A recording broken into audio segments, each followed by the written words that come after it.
Welcome back to the Finding Genius video series. I'm joined with Isabelle Kenyon. I'm very excited to have you here. Thank you for joining us. Thanks for having me. As many of you already know, Isabelle is the founder and CEO of Calibrate, a metabolic health company on a mission to change the way the world treats weight. Consumers and health plans spend more than $600 billion a year treating obesity, while three-fourths of American adults continue to have overweight and obesity today. Calibrate's raised more than $125 million, including a $100 million Series B, recently led by Founders Fund and Tiger Global. Prior to Calibrate, which I'm very excited to get into today, Isabelle led business operations, growth, and strategic partnerships and communications at Capsule, a technology business rebuilding the pharmacy from the inside out. Before Capsule, Isabelle worked at beloved consumer brands in London and New York and began her career as an investment banker in Hong Kong. Isabelle, before we get into Calibrate, as I mentioned, you've worked with some at Capsule, a hyper-growth healthcare company, started off your career in investment banking. I'd love to learn a bit about your journey through healthcare and some of the founding thoughts and principles you had before launching Calibrate. For sure. I mean, the quick story is I grew up with entrepreneur parents. I grew up listening to them on the phone all the time selling. I started my own business when I was 11. I started a store with my mom when I was in college. And so I've always loved selling. I've always loved figuring out the consumer, figuring out the need, figuring out what the product should be. And was working in e-commerce businesses when I broke my back and pelvis skiing. And first real interaction with the healthcare system, and just could not get over how broken the experience was, and decided to spend the rest of my life fixing it, decided to spend the rest of my career fixing it. Was particularly frustrated by the pharmacy and got lucky enough to get introduced to the founding team at Capsule and to join the team early days before we launched and get to work on building out the business operations, the growth, sales and marketing for consumers and doctors, and then ultimately partnerships, thinking through how Calibrate or Capsule plugs into the rest of the ecosystem and works primarily with different stakeholders across the ecosystem, like pharma companies or health plans, insurance companies, or hospital systems. And then when I went to start Calibrate, for me, it was really about solving a personal problem. My mom had seen a doctor who told her that she needed to lose weight to get back in control of her health. She'd asked me for help finding that doctor. I'd helped her find the doctor. The doctor was at a fancy academic research hospital in New York. Turns out every fancy academic research hospital in the country has an obesity board certified doctor who can help you lose weight. At the time, there were a couple thousand of them. Today, there are 5,000 of them. But there are 175 million or 200 million of my mom. And so ultimately realized that we had this massive demand supply problem between people who need to lose weight to be back in control of their health and people who know how to help them do that. And the more I learned about those doctors and the types of medicine they practice, the more I realized, like, first principle, we know how to treat obesity and we aren't getting it to people. And so Calibrate really became about making that treatment accessible and changing the way the world treats weight, which is the mission for the business, to set a new standard of care and to change the way we talk about it. It's an obesity business, not a weight loss business. It's about metabolic health, which is what drives sustainable weight loss, and really helping people understand how to think about obesity as a chronic disease. Can you talk a bit more about that patient journey, or people like your mom who have gone and sought out help for metabolic health or to treat obesity, and what that journey has looked like in the past decade or 2 decades, and how it's continued to shift, maybe through technology or regulation or some of the work that Calibrate's introduced? But just touching a bit on that patient journey for us. 2 decades ago, it looked totally different. So 2 decades, almost 3 decades ago now, we had Fen-Phen, which was a blockbuster drug owned by Wyeth that helped people to stop eating and to lose crazy amounts of weight. And it took off, and it was used by millions of Americans, and it ended up being really dangerous. And so that was really the last hurrah for weight loss and medication, and weight loss and medicine together. And across the board, consumers, doctors, pharma companies stopped thinking about how to treat weight loss with medication from there. And then over the last, call it 20 years, you've seen the resurgence, because what we've started to use for type 2 diabetes treatment as really first line of care are medications called GLP-1 receptor agonists.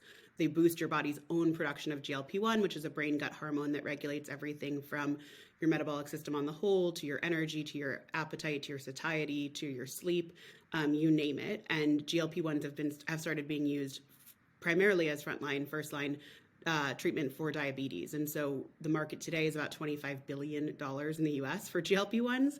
And those medications are wildly effective in treating obesity, which is really an underlying root cause here. And so as obesity started to become more and more recognized as a chronic disease, the American Medical Association did this for the first time in 2013. The FDA really calling to action pharma companies and doctors to start treating obesity around then.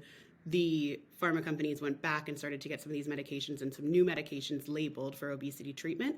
And you're seeing this budding market all of a sudden for obesity treatment. And then you have to figure out what kind of doctors will treat that, right? Is that a primary care doctor? Is that an obesity board certified doctor? How many of those doctors are there? And what we know is from the research is that the combination of medication plus what's called an intensive lifestyle intervention, which is a structured curriculum delivered holistically over 52 or 68 weeks to change someone's behavior, is what's effective. And so who gets paid to do that? Who's incentivized to do that? And ultimately, no one is the answer. And that's why businesses like Calibrate are coming now and should be available now, because we can prove that they are worth it, right? That there is ROI, that there is value in treating upstream preventative care.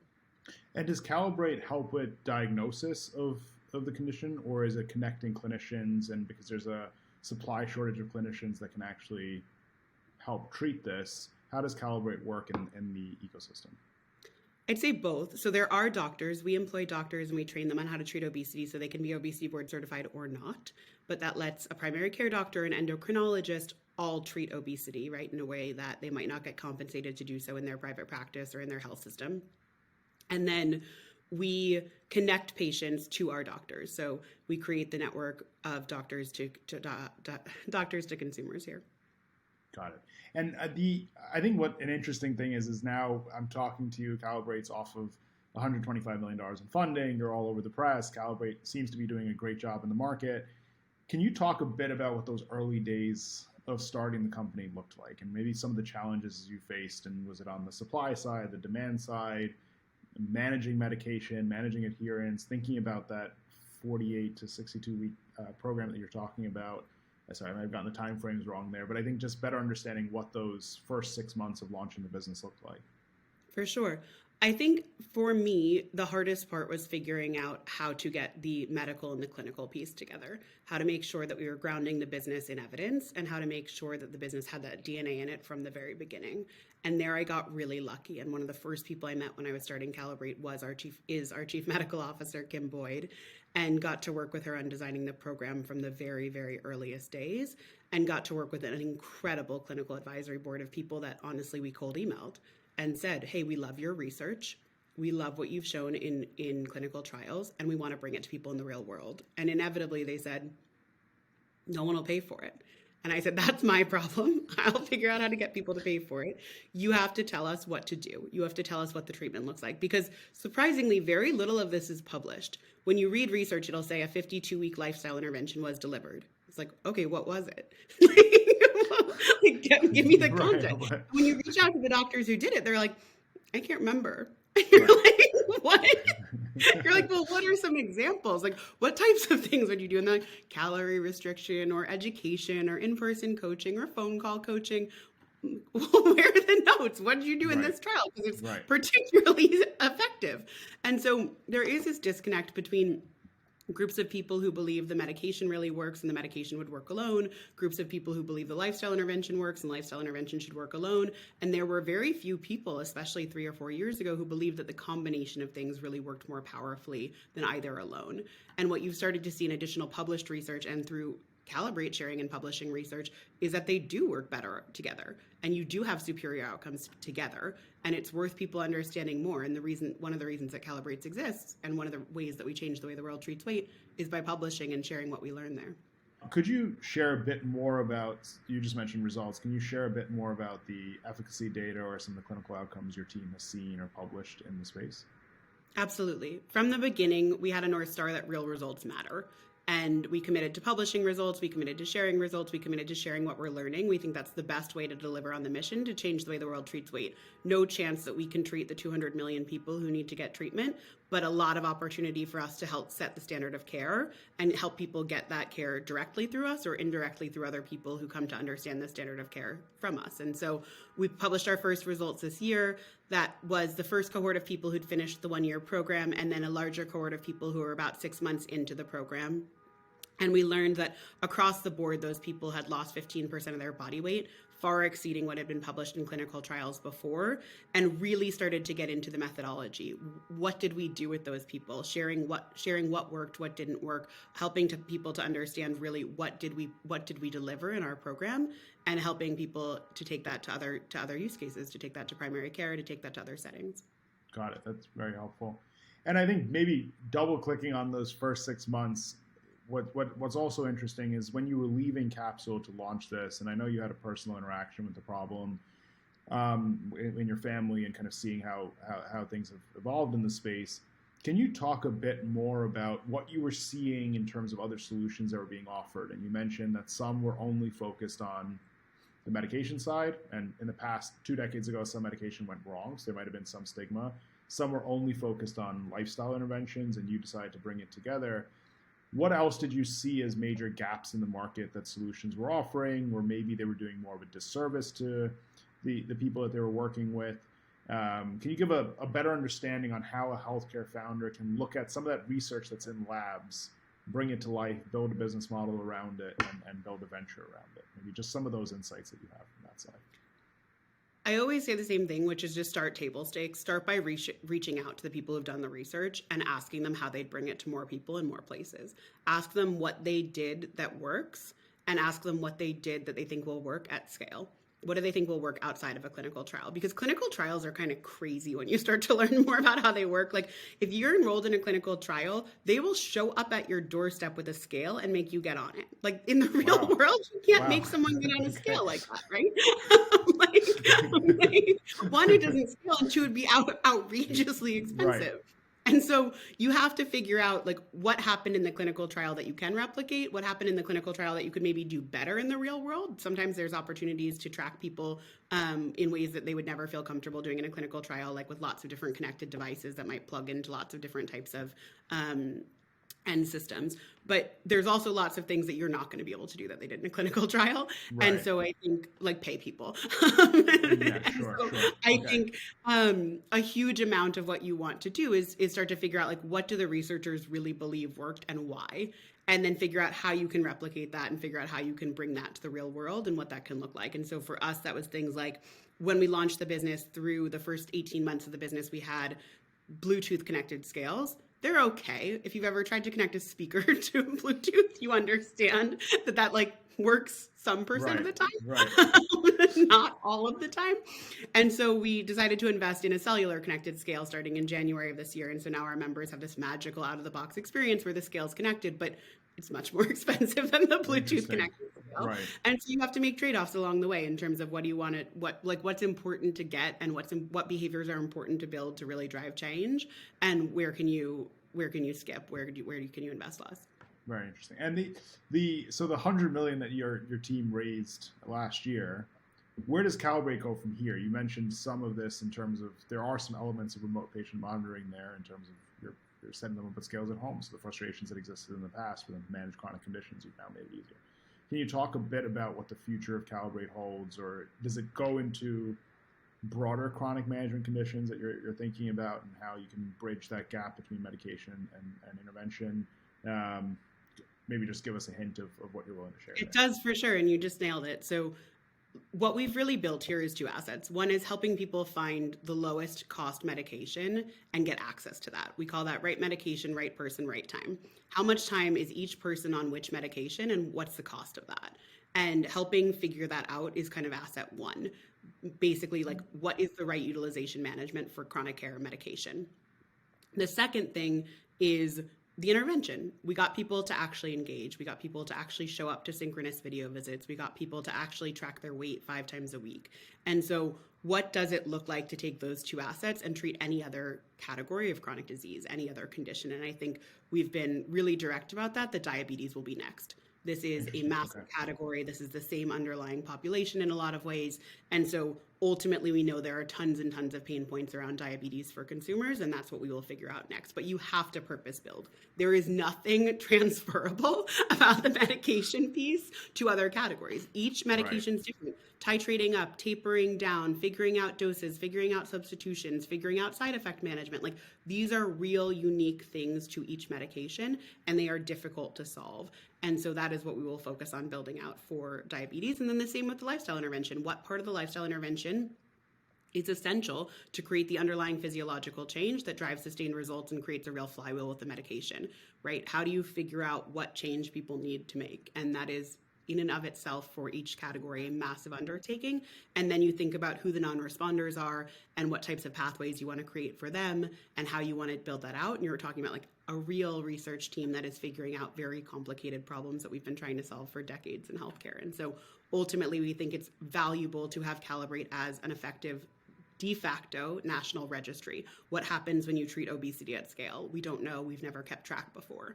And so Calibrate can exist to show that, what happens when you treat obesity at scale. And then we can do it for the next category and the next. But for right now, the business is really about three things. One, proving Calibrate works. We think we did that in year one with our results report.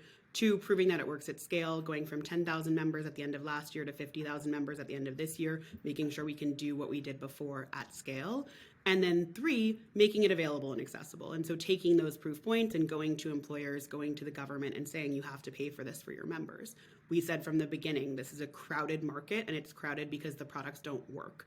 And so we want a product that works. And if we have a product that works, people will pay for it, be that consumers, their employers, or the government. Got it. Okay. And throughout this conference, the 15, 20 minutes that we've been speaking, there's been different frustrations or problems that we've seen in healthcare. And some of that maybe is clinical trial data, it's RPM, it's looking at different. What else have you seen on the broader U.S. healthcare ecosystem? Like, this is really a huge regulatory hurdle, or this is a problem that just needs to be fixed. Are there other things that you've seen, or is Calibrate already addressing those through? I can think of a few dozen more off the top of my head. Okay. I think the biggest one in and out is that we don't design for consumers. We design for payers. And always, consumers are not the real payer here. Consumers are paying, don't get me wrong, both through their deductibles and through the fact that their premiums come out of their wages. So consumers are paying for healthcare, but they're not the consumer in terms of they don't pick, they don't make the choice. And so I think ultimately we don't build for consumers. And it would be kind of crazy if we did. We build for the people who pay for it. And that means we have totally misaligned incentives and we have totally terrible experiences left and right. Like, if you built for someone else to pay for something, you'd build something totally different, which is what we did. And I think that's the biggest hurdle. And I think it's also just, if you think about the DNA of the companies that are trying to solve these problems, if their customers are employers or the government and their customers aren't the end consumer, of course they're built the way that they're built, right? And it's hard to change that. And I think it's hard to rearrange those incentives. I think not building for consumers is probably the most pervasive. The second is probably just this idea that, like, to win in US healthcare, you have to make profit pools bigger, which is so fundamentally broken versus a nationalized healthcare system where you can only win by making profit pools smaller. And I think it's something that is true of the current US healthcare system and that you have to navigate and you have to figure out how to play nice with. But I also think it's a fundamental flaw to the US healthcare system and something that we need to fix top down. Interesting. Thank you. That's very helpful. Just switching gears a bit, since your Calibrate has successfully to date raised venture capital from some of the top venture funds out there, I have a couple of questions on the venture cycle for you, but starting with the first one, and what was your experience raising venture capital for this industry, for this problem space as a founder? Maybe it's something that a lot of the VCs that you spoke with didn't fully understand the breadth of the problem either. Or maybe there was stigma from the problems that you said two decades ago with some of the medication that has existed. Could you talk a bit about raising capital, maybe even at the seed stage, and then this larger round that you all did? Just to start there on the experience of raising venture capital. Some of these things are going to sound like platitudes, and they're just true. And so I hope that it doesn't sound shallow, but it just is true. Like, when you go to find investors, they are long-term partners. They're life partners. And so the idea that you would meet them a handful of times and that it would be over Zoom is crazy because, like, it's a very long-term commitment you're making to each other. And it's a real bet. And so I think for me, doing this in an entirely virtual environment. The first capital we raised was in December of 2019. And every round that we've raised since has been during a pandemic was challenging. Not getting to spend lots of time with people has been challenging, and not getting to understand what will you do if X happens or Y happens or Z happens, and what will I do and how will we both react has been challenging. And so I think I've over-indexed on referencing throughout, making sure I spend a lot of time with founders that investors have worked with, making sure I understand what they're like during bad times, what they're like during good times, what they're like during boring times, what they're like during challenging times. Right. Because it's different, and working with different investors feels different at different points and different stages of your life cycle and your company. And so I think I've spent a ton of time investing in those relationships and getting to know people before the stage was right for them to invest in the business. And I think the people who I click with and connect with have always been people who get the problem statement. I don't personally think you can explain the problem statement to someone who doesn't get it.